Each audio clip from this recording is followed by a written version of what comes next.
Kiai Haji Arwani Kudus selain sebagai ulama ahli Al-Quran juga konon dianggap sebagai salah satu wali Allah yang memiliki karomah.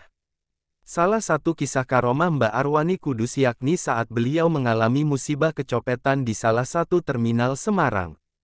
Mbah Arwani Kudus dikenal sebagai ulama besar ahli Al-Quran di Nusantara yang kisah hidupnya penuh keteladanan. Para santri-santri hasil didikan Mbah Arwani Kudus tersebar luas di segala penjuru pelosok kampung dan kota. Beberapa kisah karomah Mbah Arwani Kudus selalu dikenang para santri dan masyarakat. Mbah Arwani Kudus memang dikenal sebagai wali Allah yang masyhur. Terlebih Ruh Quran selalu memancar dalam dirinya. Bahkan sampai saat ini, pesantren yang diasuhnya Yanbu'ul Quran di Kudus menjadi salah satu kiblat para hafiz dan hafizah seantero Indonesia. Sebuah kisah karomah yang menarik penuh dengan hikmah Islam datang dari Mbah Arwani Kudus. Pada suatu hari, ketika tengah bepergian, di saat Mbah Arwani Kudus turun dari bis di Terminal Terboyo Semarang, beliau terkena musibah kecopetan. Entah sudah tahu atau memang pura-pura tidak tahu, Mbah Arwani Kudus saat itu tidak peduli jika dirinya baru saja kecopetan. Santri yang mendampingi dan tahu kejadian kecopetan tersebut sangat terkejut.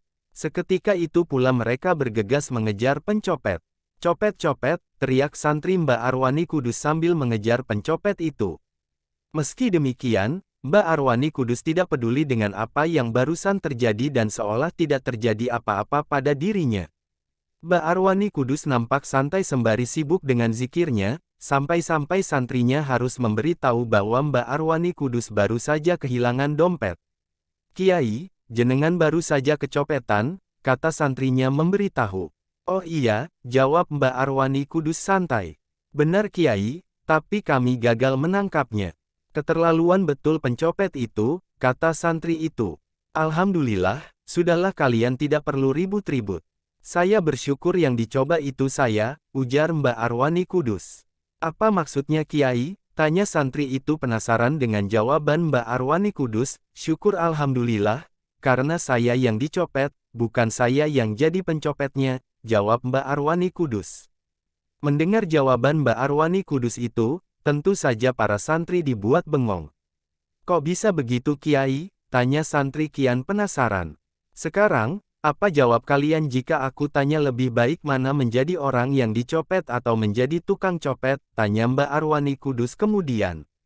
Jawaban karomah Mbah Arwani Kudus itu seolah tak terbantahkan dan dianggap masuk akal di dalam pikiran santri itu. Para santri yang menyertai Mbah Arwani Kudus dibuat takjub oleh karomah itu. Mereka merasa mendapat pelajaran berharga yang belum pernah mereka jumpai. Rupanya dalam musibah pun bisa timbul rasa syukur seperti yang dicontohkan oleh karomah Mbah Arwani Kudus.